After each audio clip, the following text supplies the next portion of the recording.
It's Coach Kyra, and today we are in my kitchen. Today I'm going to show you how to accurately track and weigh and measure your food. So we're going to be using our food scale, and so teaching you how to use this thing, what it means, why we're doing it to begin with. So stick around. We're going to weigh and measure a whole bunch of different stuff today, and I'm going to show you how to do it correctly. This is going to be a really helpful video, so stay tuned. It might be a little bit long, but stay tuned because it's going to be really helpful. Before we even dive in, I want to talk about why we need to have this conversation to begin with. One is understanding what tracking your food is designed to do.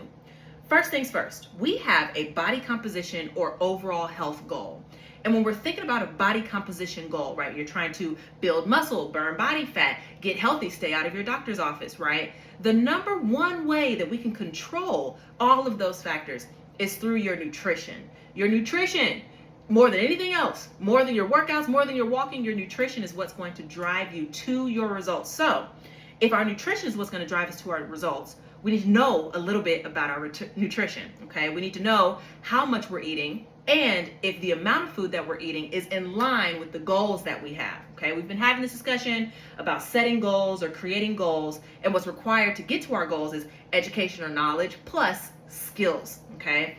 Weighing and measuring and tracking and logging your food is one of those really important skills that's so important for long-term weight management. Now, this doesn't mean that you have to use this forever. However, I want you to think about weighing and measuring and tracking your food, right? So we have weighing and measuring, which might be the top tier, and then tracking, which might be the middle tier, as opposed to doing absolutely nothing, right? So we'll talk about those other two layers. With that though, I want you to think about tracking and measuring or weighing your food as following a map, right? Our goal for our body composition or our health is a destination which requires like specific tracks to get there. The same way we have a destination, say for example, you're driving from Washington, D.C. to Houston.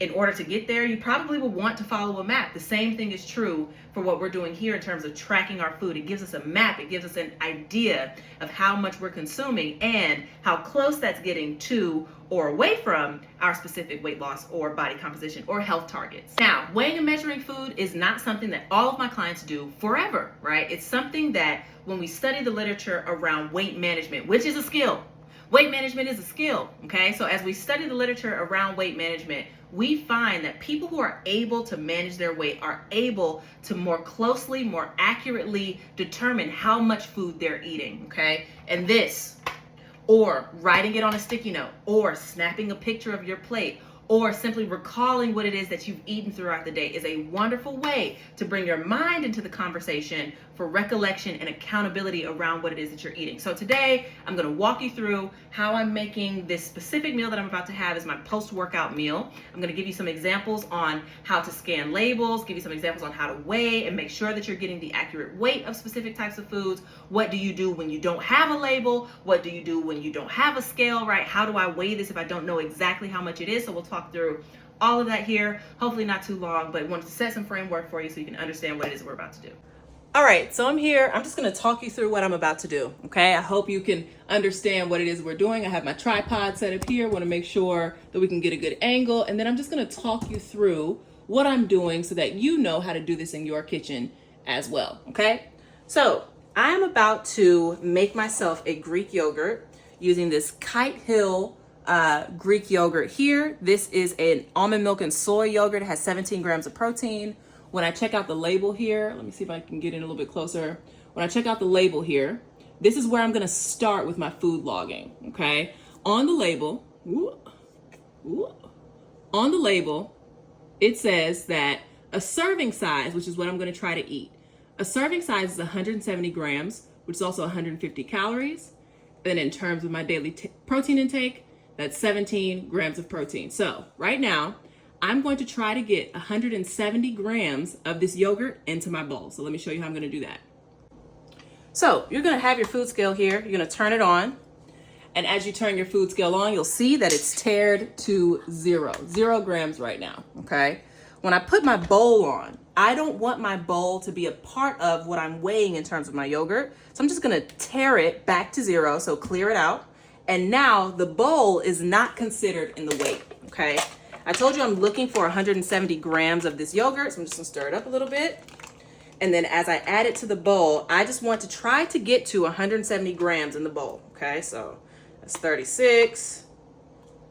All right, 170 is the aim here. 140, 156. This should be about 170. 172. Take a little bit out to account for what's going to be on my spoon and drop the spoon. Okay, that's 167 grams minus the spoon. Okay. But now I have some other things that I want to add to this yogurt. For example, I like to add raisins to my yogurt. And just for the sake of the video, I'm going to write down on my sticky note what the calories and macros were for each of the items that I'm using, okay? So first things first, I had the Greek yogurt.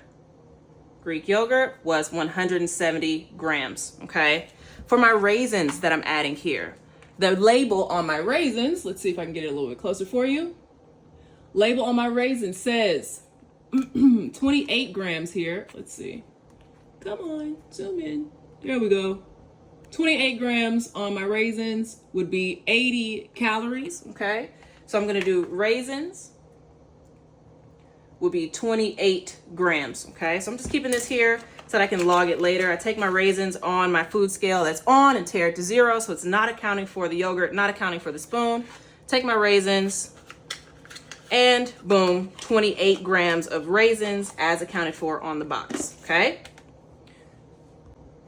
Next, I like to make this a little bit indulgent, right? And on this, it says 15 grams of this dark chocolate is going to be a serving size of 70 calories. So I'm gonna take this and pour 15 grams into my yogurt here. And I can pick some out if I need to, pick some out. I'm looking for 15 grams. That's 17 grams. I need to pick out maybe 1 or 2 more nugs here. 16 and 16. Hold on, here's one more. Oh, there we go. 15 grams. Throw my one back in there. 15 grams of my dark chocolate. And then in terms of my walnuts, it currently says that 30 grams is a 200 calorie serving. And I'm using my walnuts specifically for fat. 30 grams will be 19 grams of fat. I'm going to use half of a serving of my walnuts, so 100 calories and 15 grams of walnuts. So I'll set this to 0 again. And I'm just trying to go for 15 grams of walnuts here. I can estimate that's about a chopped up handful. So I'm just going to take this here, try to chop this up, give this about 15 grams. We're getting close here, 13, 14, 15. There we go. Okay, so I had dark chocolate. I'm gonna use DC dark chocolate, and the serving size on my dark chocolate was 15 grams. Then I have my walnuts, WN. The serving size there was 15 grams as well. So all I've done here is, because I'm not immediately logging this, I've just written this on a sticky note so that once I am ready to log it, I know exactly how much of everything that I've eaten needs to go into the food log, which I'll show you in just a second. I also like to add a little bit of cinnamon. However, cinnamon doesn't have any calories, and I tend to get a lot of questions about things like black coffee, things like seasonings, maybe not necessarily oils and butters, but things that don't have any calories, I'm not going to log. So I'm just gonna take cinnamon to my heart's delight. I don't need to weigh it or measure it. My bowl's just sitting here, but the cinnamon and things that are 0 calorie do not need to be weighed and measured. So that's cinnamon to my heart's delight. I'm done with that, put it to the side. I'm also done with the food scale, so I can reset it, turn it off, take my bowl, and I'm ready to eat. Okay, so first things first is I need to spray my pan with some cooking oil. Now, I get a ton of questions. Coach, do I need to weigh and measure my cooking oil? For something like this, I'm going to say no, just because 0.25 grams or 1/3 of a second spray, no one's going to be able to know how long they sprayed the can. So I'm just going to spray this and try to spray it about the same every time I cook, right? So I'm just gonna go around and maybe a couple of sprinkles around, right? And so that's enough of this cooking spray. However, if I were to use something like olive oil, okay? On my olive oil, it would tell me on the back of the label that 15 milliliters, hold on, that 15 milliliters would be 120 calories. So what I do is pop this off, place my tray on the scale, turn it on, tear it to 0. And then from here, I turn my food scale. I turn my food scale, instead of in grams, I would use what the serving size says on the label to weigh it in milliliters. So I change the unit here and see it immediately goes to milliliters. It's milliliters of water, milliliters of milk, or milliliters of another substance, okay? So what I do is I take this and either open this up, and from here, either set this to 0 and pour this out and then put it back on and see how much I've used, right? So let me give you an example here. If I take this out and just use a little bit of oil in my pan here and set it back on, it shows me that I've used 6 milliliters of oil, okay? I can use that as the way to track the oil, is to set it on, set it to 0, and then pour out from it, set it back on, and then it shows you exactly how much you used, okay? So maybe that's a little bit of a trick that you might not have had before this. All right, so for my salmon, I need to change this from weighing in milliliters back to grams. So I'm gonna tap through, back to grams, okay? And as I have this in grams, what I'm going to do is exactly what I just showed you all for the oil. I'm gonna set all of my salmon on, okay? And then I'm gonna realize, or tear this back to 0. And then I'm gonna take off the piece of salmon that I want so that I can warm this up in my pan, okay? And it's gonna show me that this is 103 grams of salmon, okay? So all I did was take the salmon off, or take it out of my meal prep that I made this in, and it shows me exactly how much salmon I've used. So similarly to earlier, I'm gonna take this, write it down. Salmon is 103 grams, okay?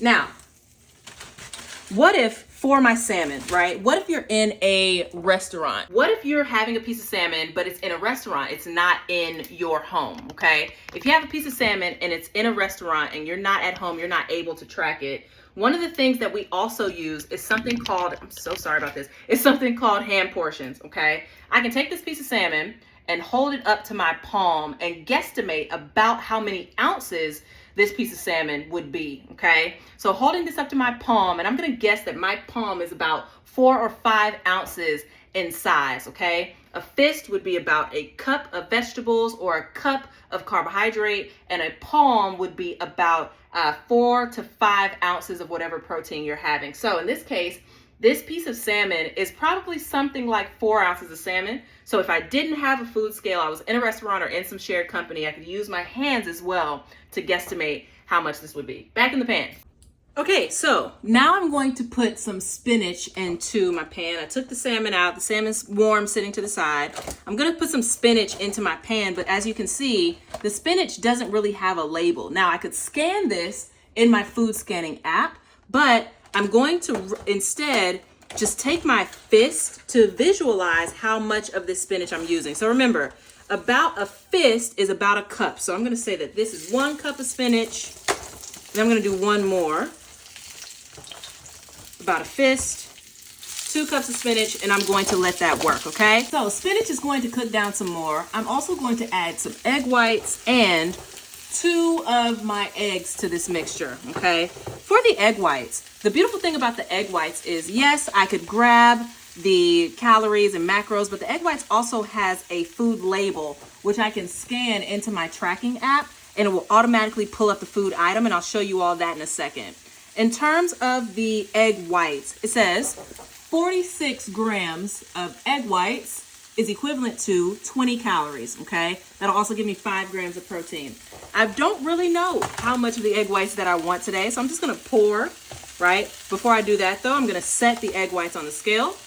I'm going to tear it to 0 to reset it. Sorry, scoot this over. Tear it to 0 to reset it, and I'm just gonna pour, kind of count to 5. That's about how much egg whites I want today. And that'll tell me that I had 267 grams of egg whites. And when I log this, right, so I'm keeping track of all of this on my little sticky note. When I log this in my app, it'll tell me exactly how much that was. Now, if I wanted to be precise with how much egg whites I was having, I would then kind of pour and then tap and see, and pour and tap and see, in order to get the equivalent for how much I was eating. But so far, 267 grams of egg whites, followed by and my 2 eggs, which will be really easy to log. One of the things to keep in mind is when you're tracking eggs, it'll tell you in terms of the size of the eggs what the calories would be for the size of this egg, okay? So I'm gonna use 2 of these eggs. They're 70 calories a piece, and so this will turn out to 140 calories for my eggs. Now, some of you might be wondering about seasoning. Coach, do I need to weigh and measure the amount of salt or pepper or anything like that I'm using? So the short answer to that is no, you don't need to, right? You don't need to weigh and measure the amount of seasonings that you have, because in general,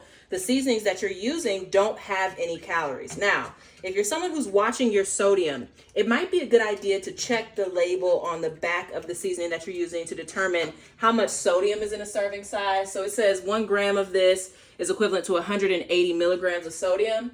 I'm not watching my sodium just because I don't have any blood pressure issues, thank God for that. And then 2, in terms of my daily output, in terms of sweat and energy expended, I actually need to salt my food, right? I wouldn't be able to get through my workouts or the amount of energy expended throughout the day if I didn't salt my food. So that's something to keep in mind as well. If you're in the step challenge and you're getting 13,000 steps a day and doing high intensity training or doing your resistance training and sweating throughout the day, you might not need to keep a close eye on your sodium, okay? Especially if it helps you keep showing up and doing well in your workouts. Well, breakfast is done, or post-workout meal is done. I have my salmon here that I just chopped up a little bit, put my eggs over top of it. I'm gonna follow this with a little bit of hot sauce. Again, hot sauce is 0 calories, so I'm not going to log it. I'm not gonna bother to put it in my food log. I already know how much all of this weighs, and I'm just gonna show you now what it looks like when I finally put it into my phone. Now remember, I'm having 2 things right now. I have Greek yogurt, raisins, dark chocolate, and walnuts, plus this separate meal, which is salmon with olive oil, spinach, and egg whites, okay? So let me show you what this looks like as we go to log in. I use the app Carbon. You can use any app that you'd like. But here I'm going into my search, looking for my Kite Hill Greek yogurt. As you can see, I've eaten this before, so it pops right up. And I'm just gonna put in how many grams I had, 170 grams, as listed on my sticky note. Now I'm going to search for the next component, which was my dark chocolate. Again, because I weighed it in grams, and I used 15 of those grams, you'll see what the calories came out to be. And again, I'm just typing in the weight of the things that I've eaten or prepared. And the app is doing all of the work to tell me how many calories that was and what the macros and protein and carbs and fats were. All I did was write down how much it weighed. Easy. Here I'm starting to weigh the second half of my post-workout meal, which is going to start with my salmon. All right, so I'm gonna type in my sockeye salmon here. Again, sockeye is a staple, so it popped right up. 103 grams of that. Moving into the next search here, which was the olive oil weighed in milliliters. I used only 6 milliliters of olive oil. Tap that right in. And hopefully, as you can see here, this actually doesn't take very long, especially as we're weighing and measuring food components that like have single ingredients or are pretty straightforward, pretty simple. Eggs and egg whites, like it doesn't take a whole lot to weigh this stuff. And this is where this message of having the simplicity of your nutrition is so important. I understand looking for these recipes to keep your food interesting, and that's good to have from time to time. But most of the time, we really want to just be straightforward with our nutrition. It makes it so much easier to track, which makes our results easier to get to. I forgot my protein shake this morning, so you'll see me putting in my protein shake. And now this is the total daily calories that I've eaten today. 90 grams of protein and some fat to keep me full. Only 35 grams left. Easy peasy. That's it. That's how you weigh and measure and log your food. As you can see, it's really not that intensive. I used the sticky note today just because I wasn't logging in the moment because I was recording on my phone. But if I was logging in the moment, all I would need to do is see, okay, Greek yogurt, 170 grams, type in 170 grams of Greek yogurt, and boom, in 10 seconds is what I need it to be, okay? If you don't have a food label to scan and get the amount of calories on the food item that you're using, that's okay, because we also have our hands. We can visualize how much we're eating in terms of the amount of grams or ounces, specifically ounces when we're using our hands. Like a cup is about a fist and a palm is maybe 4 to 5 ounces, just depending on the size of your hand. But it really isn't that intensive. When we think about the food scale, right? We have our food scale, and it really is just tap the food scale down, and everything that you would be weighing and measuring or eating anyway just goes on top of it piece by piece, okay? All that to share. I hope this video was helpful for you. If you have any additional questions, please feel free to drop them in the comments. I'll be sure to expand on whatever it is you need support with. But thank you so much for being in with me today. I'm gonna go eat my breakfast, throw some hot sauce on this, and I'll talk to you real soon.